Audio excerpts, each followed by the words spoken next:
పశ్చిమ ఆసియా యుద్ధం ఇప్పుడు పెను ఉప్పెనలా మారుతుంది.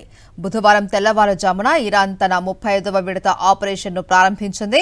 అటు ఇజ్రాయెల్ ఇటు అమెరికా లక్ష్యాలపై ఇరాన్ క్షిపణుల వర్షం కురిపిస్తుంది. ప్రతిగా ఇజ్రాయెల్ కూడా టెహ్రాన్ నగరాన్ని బాంబులతో దడదడలాడిస్తోంది.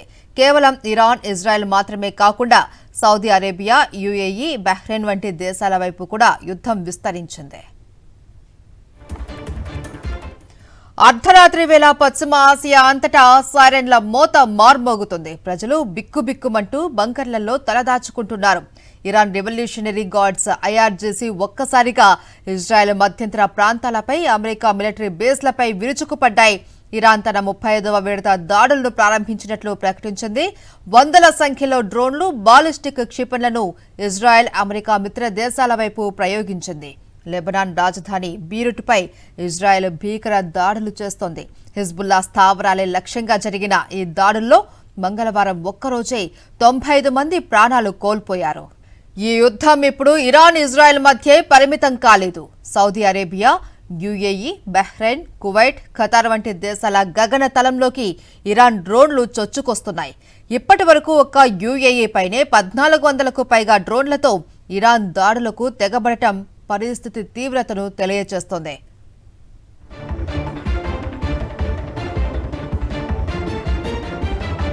ఇజ్రాయెల్లో ప్రజలను షెల్టర్లలోకి వెళ్లాలి అని, మళ్లీ బయటకు రావాలి అని పదే పదే హెచ్చరికలు జారీ చేస్తున్నారు. టెహ్రాన్లో ఇజ్రాయెల్ జరుపుతున్న బాంబు దాడులతో భూమి కంపిస్తుంది. అమెరికా తన మిత్ర దేశాల రక్షణ కోసం క్షిపణులను అడ్డుకుంటున్నప్పటికీ ఇరాన్ ప్రయోగిస్తున్న ఆయుధాల సంఖ్య ఆందోళన కలిగిస్తోంది.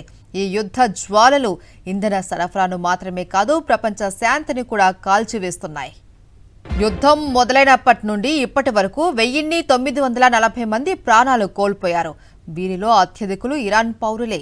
అమెరికా సైనికులు 7 మంది మరణించగా 140 మంది గాయపడ్డారు. ఇజ్రాయెల్ వైపు మరణాల సంఖ్య 14కు చేరింది.